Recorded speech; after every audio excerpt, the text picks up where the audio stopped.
Hello students, welcome to UK classes. I am Saurabh Chaudhary and I am going to help you learn General English for SSC CGL. तो आज हम discuss, चूंकि हमारी पहली class है तो हम पहले डिस्कस करेंगे नंबर ऑफ क्वेश्चंस के बारे में और इंग्लिश लैंग्वेज से क्या क्या पूछा जाता है, किस किस तरह से पूछा जाता है, उन क्वेश्चंस के सिलेबस के बारे में। ठीक है, तो सबसे पहले जो ध्यान देने वाली बात है वो आपका SSC CGL जो है ये 3 स्टेजेस में होता है। मैं इंग्लिश लैंग्वेज की बात कर रहा हूँ।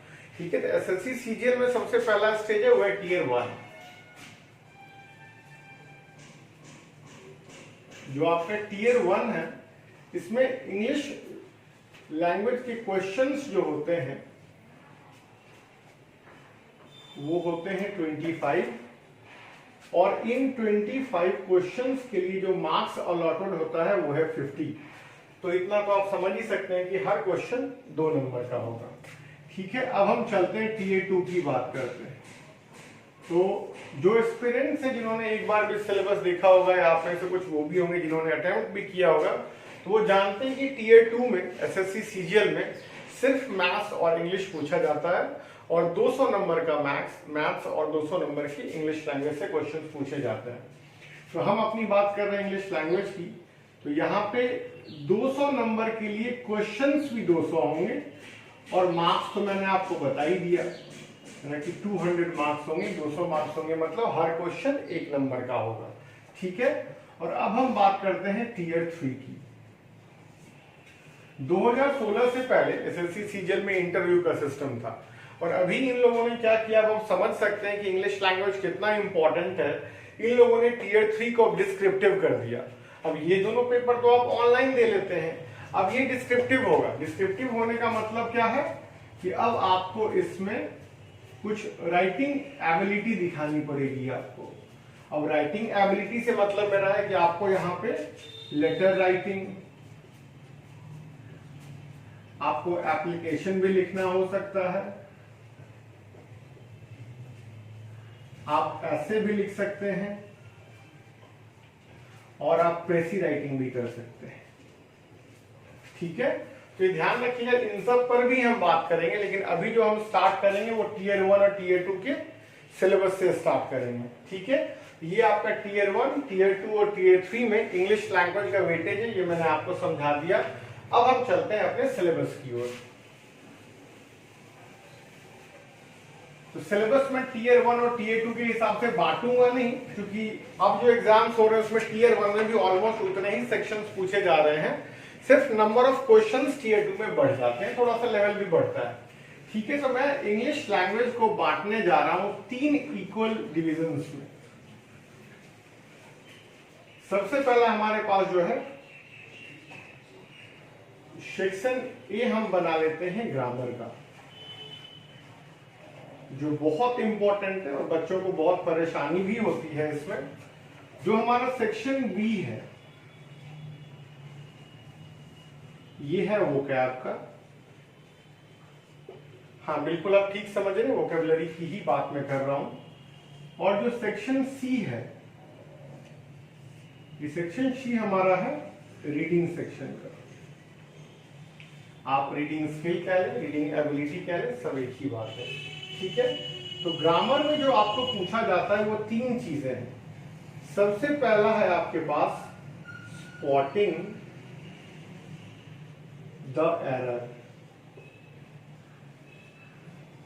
ठीक है, ये आप समझते भी हैं, बच्चों को दिक्कत भी होती है कि एक गिवन सेंटेंस होगा, वो ABCD 4 पार्ट्स में बटा हुआ होगा, किसी एक पार्ट में एरर होगा, और अगर एरर नहीं है तो लास्ट में D या E जो भी ऑप्शन आपका होगा आप उसको टिक कर देंगे नो एरर के रूप में।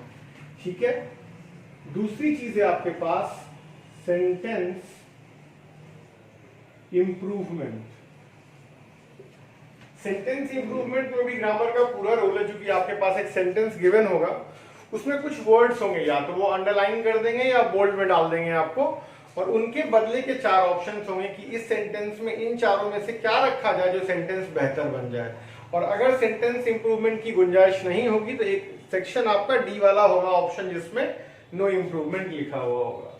और तीसरी चीज होती है फिलर्स, जिसको आप फिल इन द ब्लैंक्स के भी नाम से जानते हैं। यहां भी आपको ग्रामर का पूरा रोल है।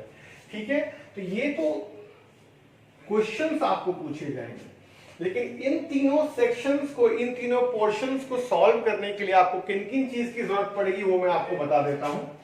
आप जानते भी होंगे, लेकिन मेरी ये फर्स्ट क्लास है, इंट्रोडक्शन क्लास है, तो मैं आपके लिए पहले पूरा सिलेबस रिकॉर्ड कर देता हूं। तो सबसे पहले आपका पार्ट्स ऑफ स्पीच, बिल्कुल सही समझ रहे हैं आप। पार्ट्स ऑफ स्पीच में हम पढ़ेंगे नाउन, प्रोनाउन, एडजेक्टिव्स,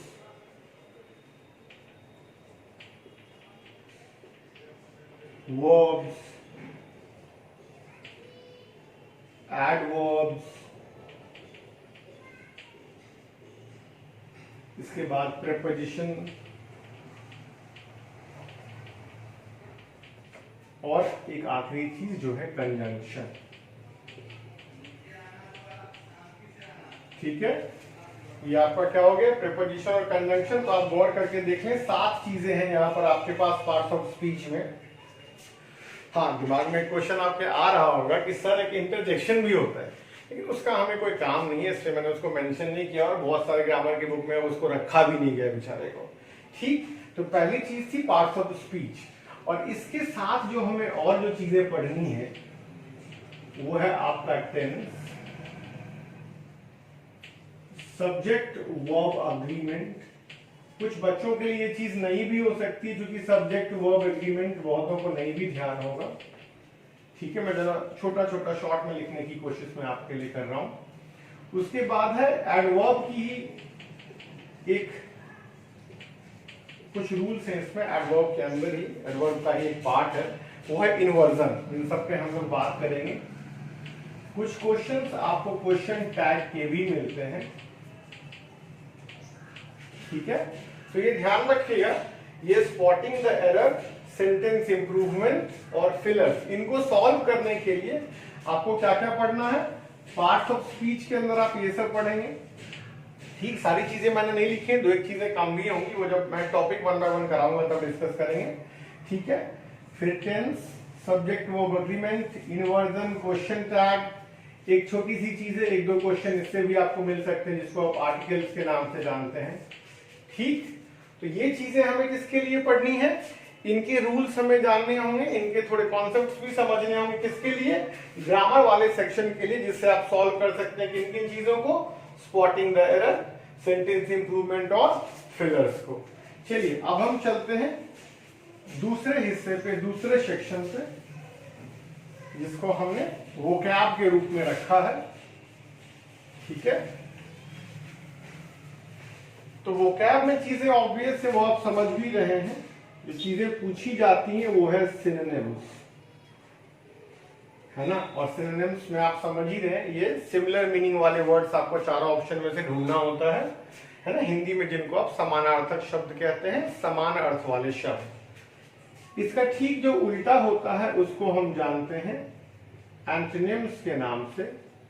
अब एंटोनिम्स आपका विपरीतार्थक शब्द कह लीजिए या विलोम अर्थक शब्द कह लीजिए, मतलब इसमें आपको उल्टा मीनिंग चुन के निकालना होता है। ठीक, तीसरी चीज जो बहुत इंपॉर्टेंट चीज है वो है वन वर्ड सब्स्टिट्यूशन। और ध्यान रखिएगा, इसी वन वर्ड सब्स्टिट्यूशन के लिए हम सीखते हैं रूट वर्ड्स। ये क्या होता है कि आपको मान लीजिए एक सेंटेंस दे दिया है ना, कि मान लीजिए समवन हु हेट्स वुमेन, तो अब उसको हम क्या बोलते हैं, नीचे 4 ऑप्शन आ जाएगा, तो वहां आपको समझना होगा कुछ रूट वर्ड्स, तो आप ज्यादा बेहतर सॉल्व कर पाएंगे।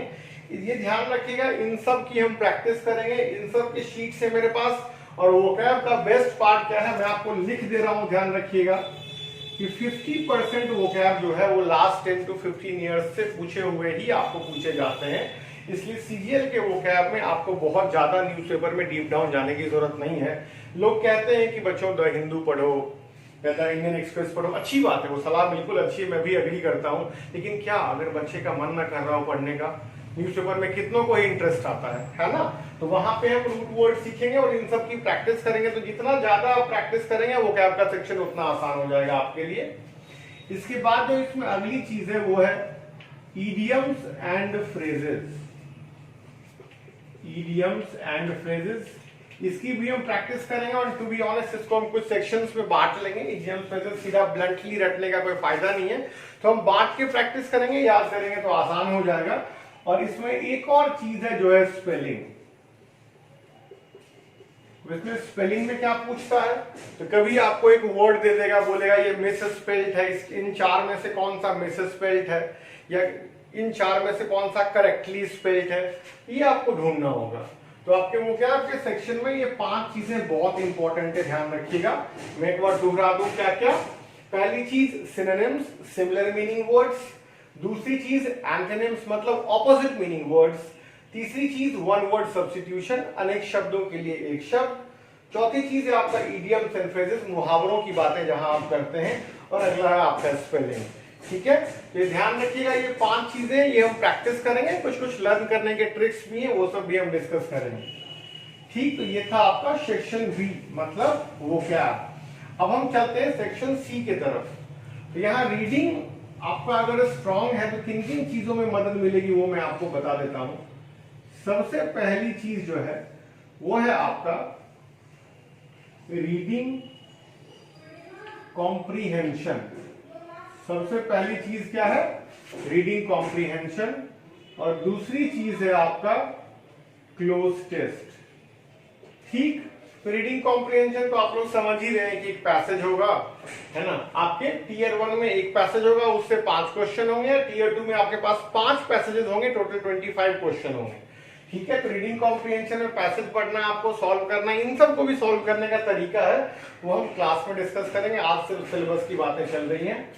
दूसरी चीज है आपके पास क्लोज टेस्ट। क्लोज टेस्ट क्या होता है कि आपको एक पैराग्राफ दे देगा और उसमें से क्या करेगा, सेंटेंस के बीच में से एक वर्ड हटा दिया, यहाँ ए लिख देगा या 1 लिख देगा मान लीजिए। दूसरे सेंटेंस से फिर एक वर्ड हटा दिया, तीसरे से फिर एक वर्ड हटा दिया।